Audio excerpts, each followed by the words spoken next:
Signal system के इस course में आपका एक बार फिर से स्वागत है। हम क्लासिफिकेशन ऑफ सिस्टम को कंटिन्यू कर रहे थे।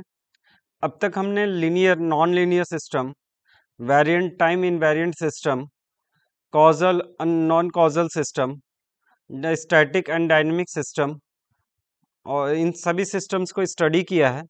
आज हमारा क्लासिफिकेशन सिस्टम का लास्ट क्लास है, जिसके अंदर आज हम invertible and non invertible systems को स्टडी करेंगे। साथ में हम कुछ प्रॉब्लम्स को भी डील करेंगे।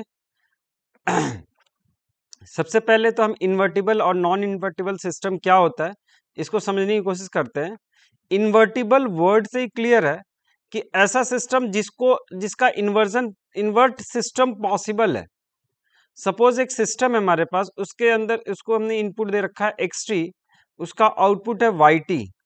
अगर यही yt इनपुट दे एक ऐसे सिस्टम में जो कि सिस्टम वापिस हमें xt इनपुट दे दे, तो ये जो हमारा नया सिस्टम है ये इन्वर्स सिस्टम कहलाएगा इस पहले सिस्टम का। तो ये सिस्टम जो है ये इन्वर्टिबल सिस्टम कहलाएगा, इन्वर्टिबल सिस्टम। अगर ऐसा पॉसिबल नहीं है, अगर सिस्टम का इन्वर्स सिस्टम पॉसिबल नहीं है, तो ये नॉन इन्वर्टिबल सिस्टम कहलाएगा। आई होप क्लियर होगा।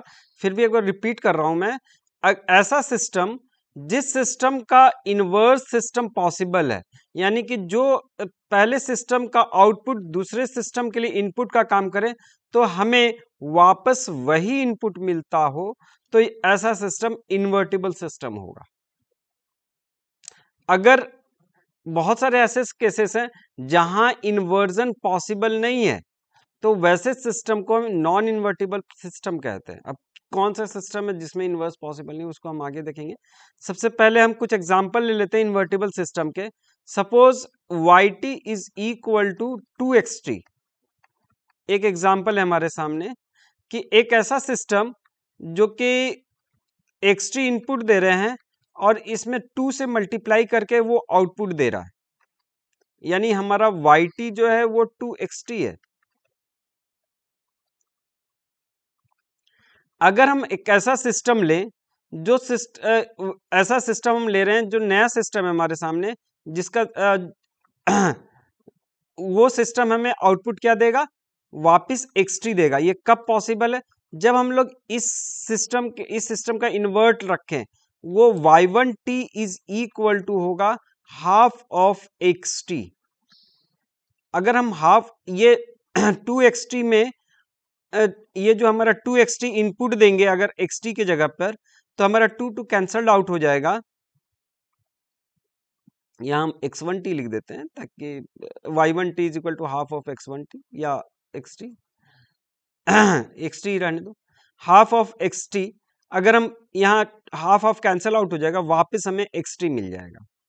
ये कैसे हमने निकाला, मैंने सिंपली क्या किया, 2xt है इज इक्वल टू ये हमारा yt था, हमने रिप्लेस कर दिया y को x से, और y को x से रिप्लेस किया और इस x को हमने y से रिप्लेस किया। यहाँ y1 हम लिख रहे हैं, नया सिस्टम के लिए हम नया नाम दे रहे हैं y1t। तो then y1t is equal to half of xt। एक सिंपल तरीका जैसे हम लोग डोमेन रेंज वाले केस में करते थे, जब हम लोग डोमेन और रेंज निकालते थे, कुछ वैसा ही कर रहे हैं हम यहाँ। सपोज एक और सिस्टम ले लेते हैं, yt is equal to xt minus t not.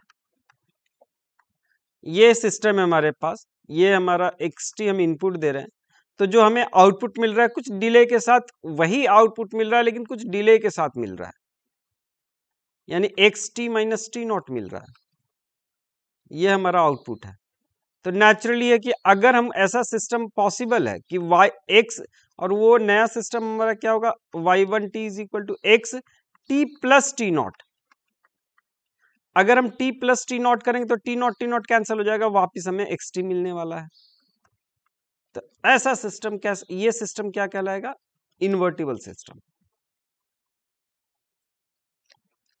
अब हम नॉन इन्वर्टिबल सिस्टम की बात कर लेते हैं। नॉन इन्वर्टिबल सिस्टम, अच्छा एक बात है कि अगर मान लो हम इंटीग्रेशन कर रहे हैं, सपोज एक्स टी हमारे पास इनपुट दे रखा है, ये वाई टी जो है हमारा वो क्या है, minus infinity to T X T D T. ये क्या इन्वर्टिबल होगा या नॉन इन्वर्टिबल होगा? ना, ये इन्वर्टिबल होगा। क्यों?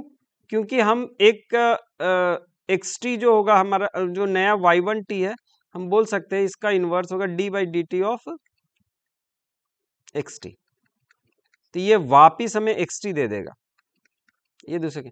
लेकिन इसका जस्ट इनवर्स अगर हम लोग एक्स टी इनपुट दिए हैं और हमारा जो सिस्टम है वो, ये सिस्टम जो है ये डिफरेंशिएटर है, यानी Y T is equal to D by D T of X T है। तो क्या इसका इनवर्स पॉसिबल है?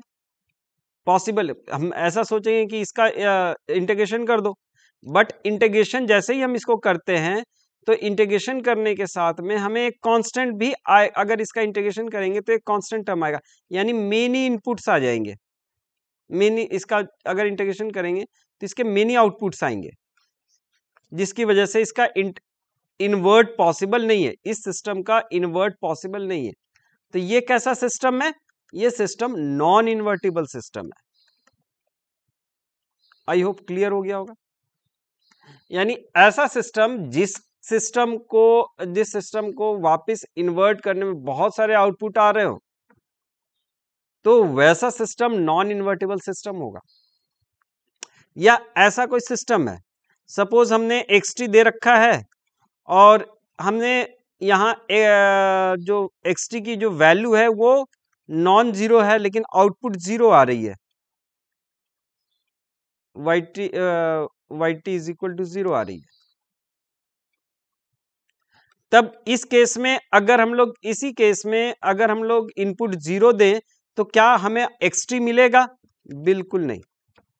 तो ऐसा भी सिस्टम नॉन इन्वर्टिबल सिस्टम कहलाएगा। यानी इस केस से हमें यह क्लियर हुआ कि जिस सिस्टम में कई सारे इन्वर्ट करते हुए, अगर हम लोग जब हम इन्वर्जन कर रहे हैं और कई सारे आउटपुट मिल रहे हैं, मेनी आउटपुट्स हैं, या फिर इनपुट नॉन जीरो इनपुट का आउटपुट जीरो हो, इस केस में भी ये सिस्टम नॉन इन्वर्टिबल ही होगा। आई होप क्लियर हो गया होगा। लेकिन फिर भी कोई डाउट है, क्वेरीज है, तो वो आप चैट बॉक्स में एक बार कमेंट कीजिए, मैं कोशिश करूंगा कि उनका रिप्लाई करने का। ठीक है, कुछ प्रॉब्लम्स देख लेते हैं। ये एक डिस्क्रीट टाइम सिस्टम है, बेसिकली ये सम कर रहा है माइनस टू एन तक। अगर इसको हम टाइम डोमेन देखें तो ये बेसिकली इंटीग्रेटर होता है, लेकिन अगर डिस्क्रीट टाइम डोमेन में तो ये सम कर रहा है एक्स एट टाइम एन तक हम सम कर रहे हैं एक्स एन की वैल्यू को। ये हमारा सम करके हमें आउटपुट दे रहा है। तो ऐसे सिस्टम से ये हम जानना चाह रहे हैं कि क्या ये सिस्टम लीनियर है, टाइम इनवेरिएंट है, कॉजल है, स्टैटिक है, स्टेबल इनवेरिएंट है। तो हमने अब तक बहुत सारे एग्जांपल्स दे रखे हैं, उनको ध्यान में रख करके हम डायरेक्ट यहाँ रिप्लाई करने की कोशिश करेंगे। तो ये सिस्टम हमने देख रखा है कि ये लीनियर सिस्टम है। अभी हम दोबारा से ये प्रैक्टिस करके नहीं देखेंगे, क्योंकि हमने लास्ट क्लास में ऑलरेडी ये सारे प्रॉब्लम्स कर रखे हैं। आप इसके लिए आप हमारे जो लीनियर नॉन लीनियर वाला जो लेक्चर था उसको देख सकते हैं। ये कैसा सिस्टम है? टाइम इनवेरिएंट सिस्टम है। ये एक सिस्टम कैसा है? ये स्टैटिक तो नहीं है, बट कॉजल है, क्योंकि फ्यूचर वैल्यू पे डिपेंड नहीं कर रहा है। ये स्टैटिक नहीं है, स्टेबल भी नहीं है, क्योंकि ये सम कर रहा है, पर इनवेरिएंट है। तो यानी कि ये चारों प्रॉपर्टी को फुलफिल कर रहा है, लीनियर, टाइम इनवेरिएंट, कॉजल और invariant, but it is not static and not stable. Okay, एक दूसरा सिस्टम मैं ले रहा हूं, एक्स एन वाई एन। ये भी डिस्क्रीट टाइम सिस्टम है हमारे पास। अब इसमें हमें चेक करना है ये linear, time invariant, causal, stable है या नहीं है।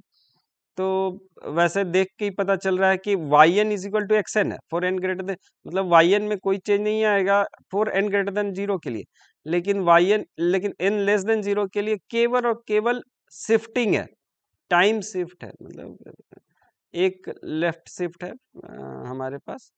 ठीक है, तो आउटपुट तो वही है बट केवल शिफ्ट के साथ मिल रहा है। तो ये सिस्टम एक लीनियर सिस्टम होगा, ये सिस्टम स्टेबल भी होगा, ये सिस्टम अच्छा ये सिस्टम टाइम इनवेरिएंट कॉजल है कि नॉन कॉजल है? इट्स नॉन कॉजल सिस्टम, क्योंकि ये n+1 है। ओके,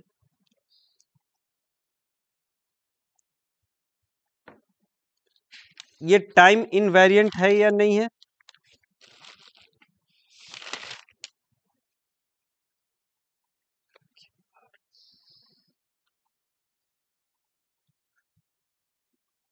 ये टाइम इनवेरिएंट भी नहीं है, क्योंकि ये टाइम इनवेरिएंट भी नहीं है। क्यों? क्योंकि ये अगर हम ये टाइम डिपेंडेंट है, ये जो हमारा ये जो सिस्टम है ये टाइम डिपेंडेंट है। तो इस तरह से क्लियर है कि ये लीनियर है, स्टेबल है, but not time invariant, not causal. तो ये 2 प्रॉब्लम्स मैंने किए हैं, बट और भी प्रॉब्लम्स हैं जिसको और कोई डाउट हो तो आप अपने डाउट को चैट बॉक्स में पूछ सकते हैं। ओके, आज के लिए बस इतना ही। थैंक्स फॉर वॉचिंग एंड अगर आपको लेक्चर अच्छा लग रहा हो, मेरा पढ़ाने का तरीका अच्छा हो, तो प्लीज़ लाइक एंड सब्सक्राइब कीजिए और ज़्यादा से ज़्यादा स्टूडेंट्स के बीच में शेयर कीजिए। आपका एक सब्सक्राइब मुझे बहुत मोटिवेट करता है। Thank you.